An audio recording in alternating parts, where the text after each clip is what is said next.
ان اللہ وملائکتہ یصلون علی النبی یا ایہا الذین آمنوا صلوا علیہ وسلموا تسلیما الصلاۃ والسلام علیک یا سیدی یا رسول اللہ وعلى آلك وأصحابك يا حبيب الله الصلاة والسلام عليك يا سيدي يا رسول الله وعلى آلك وأصحابك يا حبيب الله پھر کے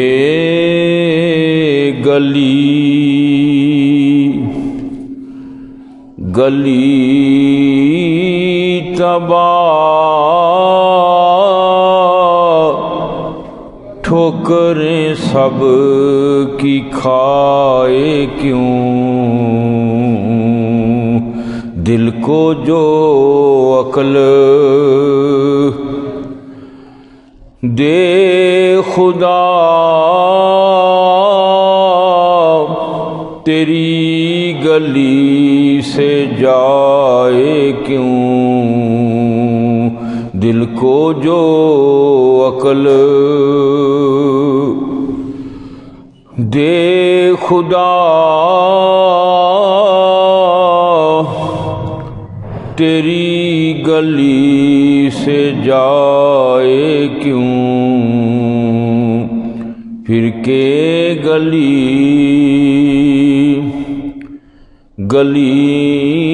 تباہ ٹھوکریں سب کی کھائے کیوں۔ حمد و صلات کے بعد قرآن مجید فرقان حمید کی جو آیت تلاوت کی ہے، اللہ تبارک و تعالی مجھے حق کہنے کی اور سن کر ہم سب کو عمل کرنے کی توفیق عطا فرمائے۔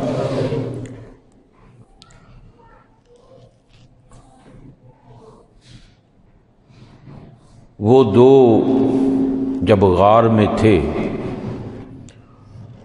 تو ایک نے دوسرے سے کہا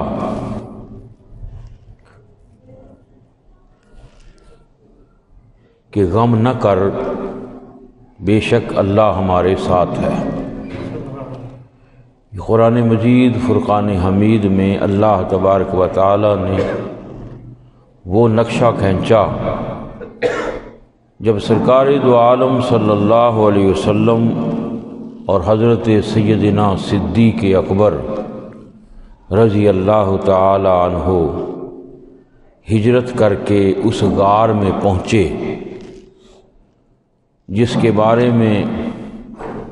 ہے کہ اس کی بلندی پر چڑھنا بڑا مشکل ترین ہے۔ اب تو جو لوگ جاتے ہیں اور اس غار میں جانے کے لیے انہوں نے کچھ ایسے پاؤں رکھنے کے لیے کچھ سیڑھیاں ٹائپ بنا دی ہیں تاکہ اوپر چڑھنے والوں کو آسانی ہو، لیکن اس دور میں ایسا کوئی معاملہ نہیں تھا۔ پتھریلی پہاڑی اور بلندی کا مقام تھا جو حضور نبی اکرم صلی اللہ علیہ وسلم نے حضور نبی اکرم صلی اللہ علیہ وسلم کو حضرت سیدنا صدیق اکبر رضی اللہ تعالی عنہ نے حضور کو اپنے کندھوں پر سوار کر کے اس بلندی کی چڑھائی پہ چڑھے اور پھر غار کے باہر لے جا کر حضور سے عرض کی، یا رسول اللہ آپ یہاں رکیں، میں غار میں جا کے دیکھتا ہوں، پرانی غار ہے، جگہ کو صاف کرتا ہوں،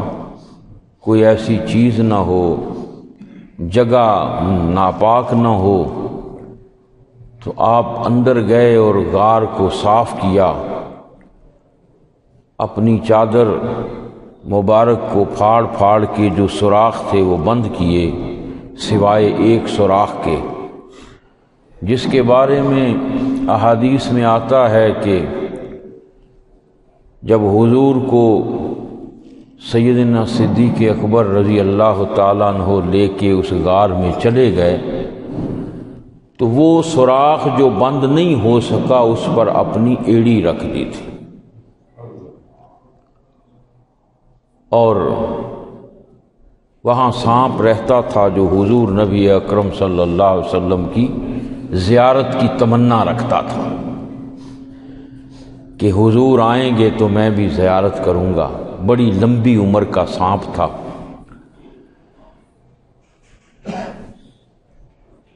تو حضور نبی اکرم صلی اللہ علیہ وسلم آرام فرما رہے ہیں اور سر جو ہے وہ سیدنا صدیق اکبر رضی اللہ تعالیٰ عنہ کی گود میں ہے، ادھر سے سانپ ڈس رہا ہے، ڈنگ پہ ڈنگ مارے جا رہا ہے، آخر بشری جسم بھی موجود ہے، سانپ میں زہر بھی موجود تھا، اس نے اپنا اثر دکھانا تھا اور وہ زہر چڑھنا شروع ہوا، اور اتنی شدت سے آپ نے اس کو محسوس کیا کہ آنکھوں سے پانی جاری ہو گیا۔ وہ گرم گرم آنسو جب حضور کے اوپر گرے تو حضور نے نگاہیں اٹھائیں اور کہا، اے صدیق کیا بات ہے، کس چیز نے رلا دیا؟ یا رسول اللہ کوئی چیز ہے سوراخ میں مسلسل ڈنگ مار رہی ہے۔ کہا پاؤں کو ہٹا دو۔ جب پاؤں ہٹایا تو وہ سانپ جو تھا وہ باہر نکل آیا۔ اس نے اپنی تمنا پوری کی اور ادھر عاشق صادق نے اپنی قربانی جان کی دے ہی بیٹھے تھے۔ اور اعلیٰ حضرت نے بڑی پیاری بات اسی جو میں نے شعر پڑھا آگے چل کے فرماتے ہیں کہ جس کو ہو درد میں مزہ وہ ناز دوا اٹھائے کیوں، اور جس کو یہ علم ہو کہ یہ درد محبوب کے لیے اٹھا رہا ہوں، تو جو درد محبوب کے لیے اٹھایا جاتا ہے اس میں درد نہیں ہوتی، وہ عشق ہوتا ہے،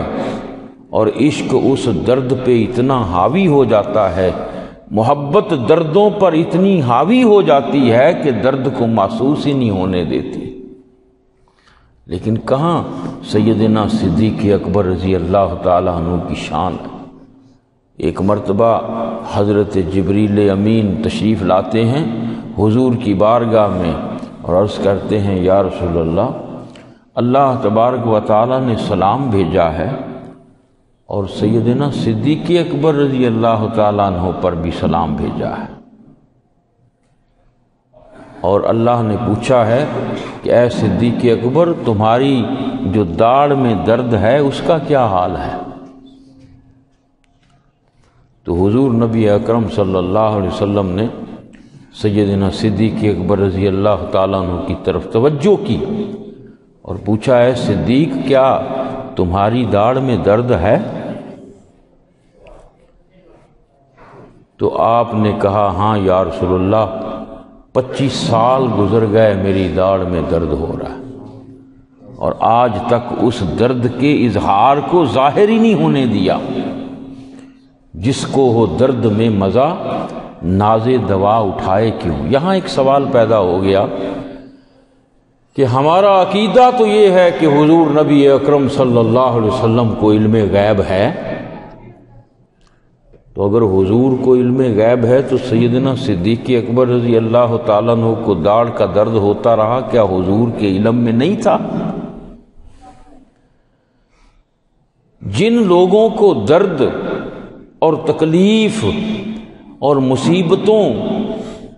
کے بدلے میں اللہ کی طرف سے جو انعامات ملنے ہیں، جن کو یہ پتہ ہوتا ہے وہ درد ہوں بھی تو اس کے اظہار کو مشہور نہیں کرتے، اس کو ظاہر نہیں کرتے۔ اور حضور نبی اکرم صلی اللہ علیہ وسلم سے کوئی چیز چھپی نہیں ہے، یہ یاد رکھیے گا، چھپی ہوئی نہیں ہے، لیکن شریعت کو رکھنے کے لیے آپ اس طرح کا اظہار فرما دیتے ہیں۔ اپنی امت کو یہ بتانے کے لیے فرما رہے ہیں کہ سیدنا صدیق اکبر رضی اللہ تعالیٰ عنہ کا مقام ایسا ہے، اور اگر حضور ظاہر فرما دیتے تو پھر رب حال کیسے پوچھتا کہ جبریل جاؤ جا کے صدیق کا حال بھی پوچھو کہ درد کا کیا حال ہے، جس کو ہو درد میں مزہ ناز دوا اٹھائے کیوں۔ یہی وجہ ہے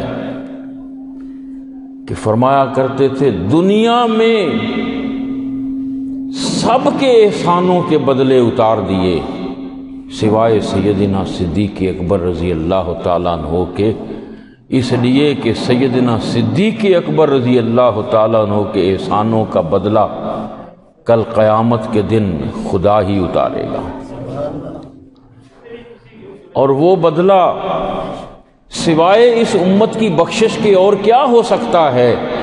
کہ آپ جانتے ہیں کہ میرے آقا ساری زندگی اس امت کے واسطے غاروں میں روتے رہے ہیں کہ بار الہ میری امت گناہ گار ہے، اس امت کو بخش دینا۔ اس امت کی بخشش کے لیے جب آقا کا یہ عالم ہے کہ امت کے لیے دعائیں مانگ رہے ہیں، تو پھر سیدنا صدیق اکبر ہوں یا حضرت امام حسین ہوں یا آپ کی لاڈلی صاحبزادی حضرت فاطمہ الزہرا رضی اللہ تعالی عنہا ہوں، جب قیامت کے دن اپنے اپنے دکھوں اور دردوں اور اپنے اپنے معاملات کے بدلے چاہیں گے تو بدلے میں حضور کی اس گناہ گار امت کی بخشش ہی رب سے مانگی جائے گی۔ یہی وجہ تھی کہ حضرت عمر فاروق رضی اللہ تعالیٰ عنہ اکثر کہا کرتے تھے، اے سیدنا صدیق اکبر، میری ساری عمر کی نیکیاں لے لو، ایک وہ غار والی نیکی مجھے دے دو۔ اور سمجھنے کی باتیں ہوتی ہیں، ایک وہ مقام تھا کہ حضرت علی کرم اللہ وجہہ جب خانہ کعبہ میں داخل ہوئے، بتوں کو توڑا حضور نے، جو نیچے نیچے تھے ان کو توڑا، جو اوپر تھے چھت کے قریب تھے ان کو توڑنے کے لیے ظاہری ہاتھ تو نہیں پہنچتا تھا، تو حضور نبی اکرم صلی اللہ علیہ وسلم کو حضرت علی کرم اللہ وجہہ نے کہا، حضور آپ میرے کندھوں پہ سوار ہو جائیں اور ان کو توڑیں۔ اور جو اوپر بت تھے وہ حضرت علی کرم اللہ وجہہ نے توڑے تھے، اور فرمایا نہیں آپ سوار نہیں ہوئے، جبکہ جب غار میں لے جانے کی بات آئی تو سیدنا صدیق اکبر کے کندھوں پہ سوار ہو گئے۔ کیوں؟ اس لیے کہ آپ خلیفہ اول ہیں، مقام کے لحاظ سے ہر صحابی وراء الورا ہے۔ حضرت علی کرم اللہ وجہہ کا جو مقام ہے اگر دیکھیں تو اس کی کوئی انتہا نہیں ہے، اگر سیدنا صدیق اکبر کا مقام دیکھیں تو اس کی کوئی انتہا نہیں ہے۔ اور قرآن کہتا ہے آپس میں اتنی محبت کرتے ہیں صحابہ،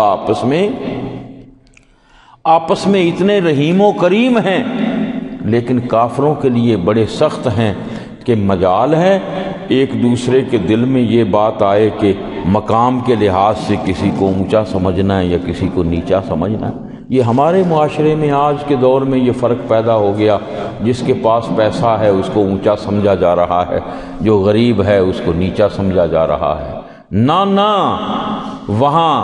امیر اور غریب کا معاملہ ہی نہیں ہے، وہاں تو محبت کا سودا ہے، کون اپنے رب سے کون اپنے رسول سے کتنی محبت رکھتا ہے، اور محبت کے لیے ہاں جی دل ڈھونڈ کوئی ٹوٹنے والا۔ جب کہا نا موسیٰ علیہ السلام نے بار الہ تجھے ملنا ہو تو کہاں ملا کروں، جب دل میں آ جائے، فرمایا ٹوٹے دلوں کے پاس جا کے بیٹھ جایا کر، مجھے وہیں پائے گا۔ محبت کے لیے دل ڈھونڈ کوئی ٹوٹنے والا، یہ وہ مے ہے جسے رکھتے ہیں نازک آبگینوں میں، کہ جو دل دکھی ہوتے ہیں، جو دل ٹوٹنے والے ہوتے ہیں، یہ آج دنیا میں بندوں کو یہ شکوہ ہے نا کہ اللہ تبارک و تعالی نے ہمیں دنیا نہیں دی، ہمیں مال نہیں دیا، ہمیں پریشانیاں آتی ہیں، ہمیں مصیبتیں آتی ہیں، ہم جس سے وفاداری کرتے ہیں وہ بے وفا ہو جاتا ہے، وہ ایسے ہو جاتا ہے۔ تو دوستو ذرا غور کرو، یہ ساری باتیں پتہ کیا کرتی ہیں؟ بندے کا دل توڑتی ہیں۔ اور رب کہہ رہا ہے میں ٹوٹے دلوں کے پاس ہوتا ہوں، یعنی وہ بہانے سے تمہارے قریب آ رہا ہے۔ اگر دنیا کے معاملوں میں بے وفائی مل رہی ہے تو غم نہ کر، اس لیے کہ اللہ کے حکم کے بغیر تو ایسا نہیں ہو رہا۔ کسی نے کہا جی میں جس سے بھی وفا کرتا ہوں مجھ سے بے وفائی کرتا ہے، مجھے چھوڑ جاتا ہے۔ میں خوش ہو، خوشی منا کہ وہ یہ چاہتا ہے سارے چھوڑ دے مجھے ہی رکھ، یعنی تو ساروں کو چھوڑ دے، صرف محبت کرنی ہے تو میرے ساتھ ہی محبت کر۔ اور ایک مقام وہ بھی تھا کہ جہاں حضور نبی اکرم، یعنی دیکھیں شروع سے لے کے آخر تک سیدنا صدیق اکبر رضی اللہ تعالیٰ عنہ حضور نبی اکرم صلی اللہ علیہ وسلم کے ساتھ ہے، حیاتی میں بھی ساتھ رہے، آج بھی ساتھ ہے، قیامت کے دن بھی جب سور پھونکا جائے گا تو حضور نبی اکرم صلی اللہ علیہ وسلم ارشاد فرماتے ہیں سب سے پہلے میں اپنی قبر سے نکلوں گا اور میرے ہاتھ میں، دائیں ہاتھ میں صدیق اکبر کا ہاتھ ہوگا۔ اور اشاق نے یہ بات بڑے پیار کی کہی کہ حضور اکثر فرمایا کرتے تھے اگر میں نے اللہ سے محبت نہ کی ہوتی، اگر اللہ کے جلوے کو نہ دیکھا ہوتا تو اے صدیق میں تجھے دوست بنا لیتا۔ الفاظ پہ غور کریں، بظاہر تو دوستی سے بڑھ کر بات چل رہی ہے دنیا میں، لیکن پتہ اشارہ دے رہے ہیں کہ جو خواجہ غلام فرید بھی دے رہے ہیں، ہکے ہکے ہکے سانو ہک دی ہر دم سکے، اور لا الہ الا اللہ، اللہ کے سوا کوئی ہے ہی نہیں، اللہ کے سوا کوئی ہے ہی نہیں، اللہ کے سوا تیرا کوئی دوست بھی نہیں ہے۔ یہ اشارہ دے رہے ہیں کہ اگر تو ظاہری طور پر کائنات میں جتنے برزی مقامات کے اللہ والوں سے بھی مل لے، جب تو ان کے بھی قریب جائے گا تو ان کے اندر سے بھی اللہ کو پائے گا، تجھے اللہ ہی کا جلوہ نظر آئے گا۔ لہذا ظاہر کو چھوڑ، اندر کی بات کر۔ اسی لیے حضرت عمر فاروق رضی اللہ تعالیٰ عنہ یہ فرمایا کرتے تھے کہ مجھے وہ ایک نیکی مل جائے۔ ایک دن حضرت عائشہ صدیقہ رضی اللہ تعالیٰ عنہ گھر میں ہیں، صحن میں ہیں، آسمان پہ نظر پڑی تو ستاروں کو دیکھ کے پوچھتی ہیں یا رسول اللہ کیا کوئی ایسا شخص ہے جس کی نیکیاں آسمان کے ستاروں کے برابر ہوں؟ تو حضور نے ارشاد فرمایا ہاں ہے۔ یہاں پہ حضرت عائشہ صدیقہ رضی اللہ تعالیٰ عنہا کا عقیدہ ظاہر ہوا کہ آپ یہ یقین رکھتی ہیں کہ حضور کو آسمان کے ستاروں کا علم ہے، حضور کو پتہ ہے کہ کتنے ستارے ہیں آسمان پہ۔ تبھی پوچھا نا کہ یا رسول اللہ کیا کوئی ایسا ہے جس کی نیکیاں آسمان کے ستاروں کے برابر ہوں؟ کہا ہاں ہے، اور اب حضور کو یہ بھی علم ہے کہ میری امت میں وہ شخص بھی ہے جس کی نیکیاں آسمان کے ستاروں کے برابر ہیں، اور وہ کون ہے؟ اور فرمایا وہ حضرت عمر فاروق رضی اللہ تعالیٰ عنہ ہیں۔ تو حضرت عائشہ صدیقہ تھوڑا سا جیسے ملال آتا ہے طبیعت میں، خاموش ہو گئیں کہ دل میں یہ خیال آیا تھا کہ حضور میرے ابا جان کا نام لیں گے، سیدنا صدیق اکبر رضی اللہ تعالیٰ عنہ کا نام لیں گے۔ تو جیسے ہی ملال آیا، میرے آقا دلوں کے بھید جانتے ہیں،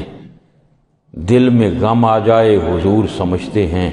جو اونٹوں کی بولیاں جان سکتے ہیں، جو لکڑ کے وہ استن حنانہ کی زبان کو جان سکتے ہیں، کیا امتی فریاد کرے حالت زار میں، اور ممکن نہیں کہ خیر البشر کو خبر نہ ہو۔ یہ تو ہو ہی نہیں سکتا کہ حضور کو علم نہ ہوں۔ اگر امام بصیری بیمار ہو جائیں، قصیدہ بردہ شریف لکھیں، حضور کو خبر ہے تبھی تو آ کے چادر دے رہے ہیں نا، تبھی تو آ کے شفا دے رہے ہیں۔ اور یہ جو تم درود پاک پڑھتے ہو نا، جہاں بھی بیٹھے پڑھ لو۔ فرمایا من صلی علیہ مرتن، جس نے ایک بار مجھ پہ درود پاک پڑھا، اس پر ایک عافیت کا دروازہ کھل جاتا ہے۔ من صلی علیہ مرتن بابم من العافیہ، عافیت کا باب دروازہ کھل جاتا ہے، اس کے 10 گناہ معاف ہوتے ہیں، 10 نیکیاں لکھ دی جاتی ہیں، اور ہم محبت والوں کے درود و سلام کو خود سنتے ہیں، اور سن کر حضور جواب بھی دیتے ہیں۔ اور جواب یہ ہے کہ جہاں کوئی چارہ نہ چلے وہاں بیٹھ کے درود و سلام پڑھ لیا کرو، دل کو سکون آ جایا کرے گا۔ سکون کا آ جانا ہی تو حضور کی طرف سے رحمت کا اظہار ہے۔ بعض لوگ نشانیاں مانگتے ہیں، پوچھتے ہیں کیا نشانی، کیسے پتہ چلے کہ میرا دوست مجھ سے راضی ہے؟ کوئی دنیا میں بھی یہی، دوست راضی ہوگا تو دوڑا آئے گا، سلام کرے گا، گلے لگائے گا، پیار کرے گا۔ اور یہاں کیسے پتہ چلے اللہ راضی ہے؟ جب تو پیار سے اللہ کو پکارے اور تیری آنکھ میں آنسو آ جائے، یہ اس کا آنا ہے، یہ اس کی رحمت کا آنا ہے۔ اور تو حضور کو یاد کرے، دل میں نرمی پیدا ہو جائے، تو یہ حضور کی طرف سے رحمت آ رہی ہے۔ اس سے بڑی کیا دلیل ہوگی کہ ادھر خیال آیا، ادھر وہ ٹھنڈی ٹھنڈی مدینے سے ہوائیں آئیں اور دل کو بھی ٹھنڈا کر گئیں، سکون دے گئیں۔ ادھر اللہ کو سجدے میں جا کے چلتے ہوئے، بیٹھے ہوئے، لیٹے ہوئے کسی صورت یاد کیا تو ادھر خیال اس کی طرف گیا، ادھر سکون آ گیا۔ اس سے بڑی کیا بات ہوگی؟ تو جب دل میں ملال آیا تو حضور نے کہا عائشہ دل میں ملال کیوں لاتی ہو؟ حضرت عمر فاروق رضی اللہ تعالیٰ عنہ کی ساری زندگی کی نیکیاں آسمان کے ستاروں کے برابر ایک طرف، اور تیرے باپ سیدنا صدیق اکبر کی ایک غار والی نیکی ایک طرف۔ اب باقی تو ابھی شمار نہیں کی، پھر بھی وہ برابر نہیں ہو سکتی۔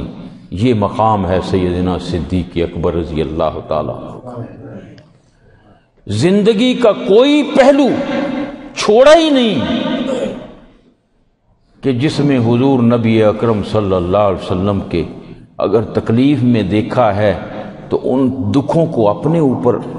آپ نے برداشت کیا ہے۔ روایت میں آتا ہے جب قیامت کا دن ہوگا اور قیامت کا دن شروع ہوتے ہی جب سور پھونکا جائے گا تو لوگ زمین سے فرمایا اگیں گے، جیسے درخت اگتا ہے نا، اس طرح نکلیں گے، جیسے اگتا ہے کوئی چیز اس طرح قبروں سے نکلیں گے۔ 25,000 سال گزر جائیں گے اس حال میں کہ ہر کوئی اپنے اپنے گناہوں کے پسینے میں ڈوبا ہوگا، کوئی یہاں تک، کوئی یہاں تک، کوئی یہاں تک، کوئی گلے تک، کوئی اوپر، کوئی سارا ہی ڈوبا ہوگا۔ وہ جرم، وہ خطائیں، وہ گناہ جو دنیا میں کیے تھے وہاں شرم سے پانی پانی پسینے چھوٹے ہوں گے۔ 25,000 سال تک کسی کی جرت ہی نہیں ہوگی کہ اللہ کی بارگاہ میں کوئی دم مار دے۔ 25,000 سال گزر جائے گے۔ اس کے بعد حضور نبی اکرم صلی اللہ علیہ وسلم اللہ کی بارگاہ میں پہلی سفارش اس بات کے لیے کہ بار الہ قیامت کے لیے حساب شروع کیا جائے، تب آپ لب کھولیں گے۔ تو پھر قیامت کا دن، یعنی 50,000 سال کا دن ہے قیامت کا، 25,000 سال تو اسی طرح سے گزر جائیں گے، اور وہاں کے معاملات دیکھ کے جب نفسا نفسی پڑی ہوگی اور حضور نبی اکرم صلی اللہ علیہ وسلم اپنی امت کا نامہ اعمال جب اللہ کی بارگاہ میں پیش کریں گے تو اللہ تبارک و تعالی سخت جلال میں ہوں گے، اور جب خالق کائنات نامہ اعمال کی طرف نظر دوڑائیں گے تو سب سے پہلا نام سیدنا صدیق اکبر کا ہوگا۔ اور فرمایا جب سیدنا صدیق اکبر رضی اللہ تعالیٰ عنہ کی ساری عمر کی وہ خدمت جو حضور سے محبت کی اور خدمت کی اور نیکیاں کی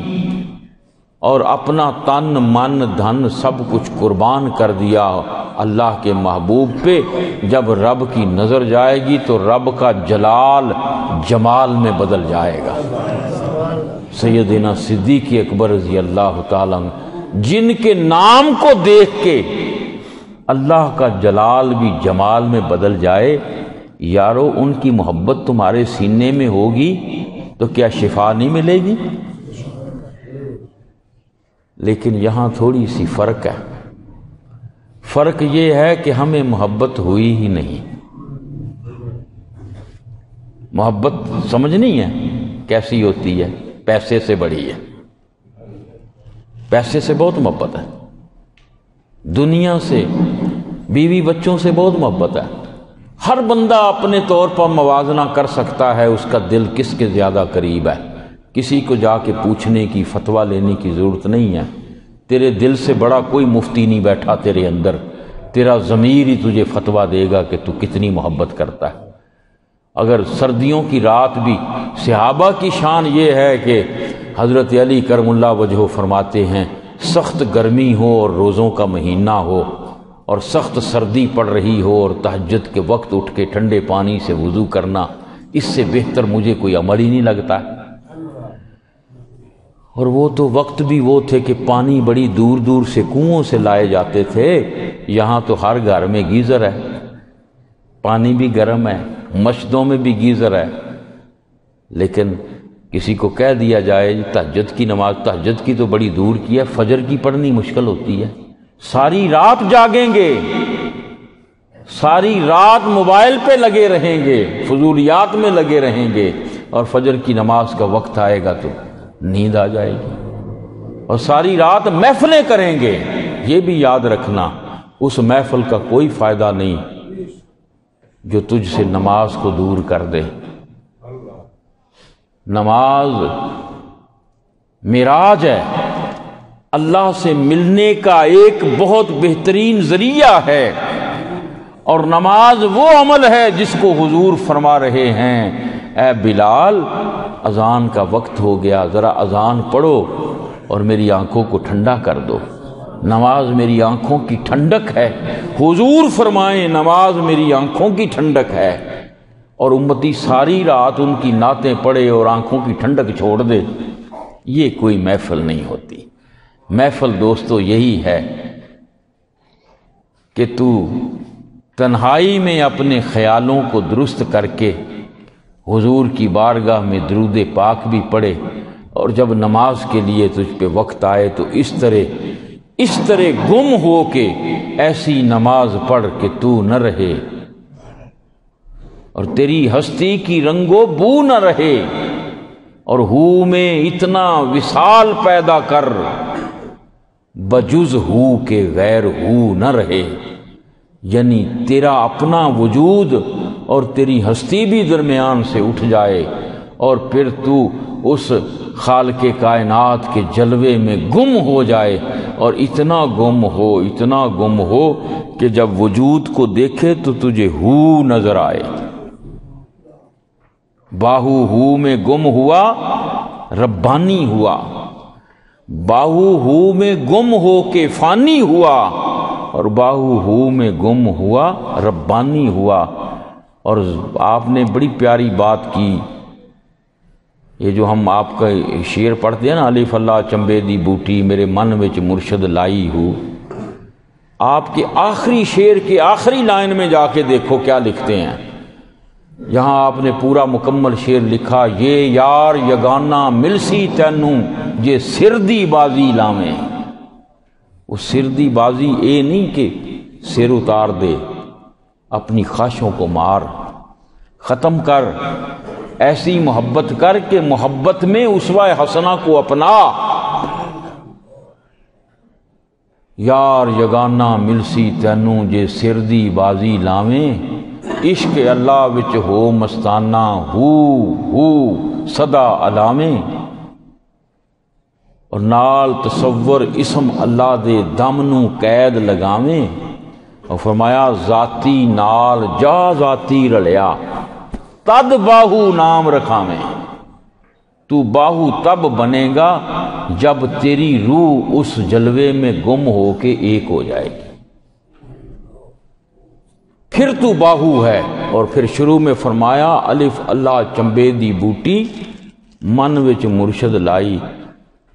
اور جیوے مرشد کامل باہو جس سے بوٹی لائی، اب بوٹی چلنی اس کی ہے جس کا نام باہو ہوگا،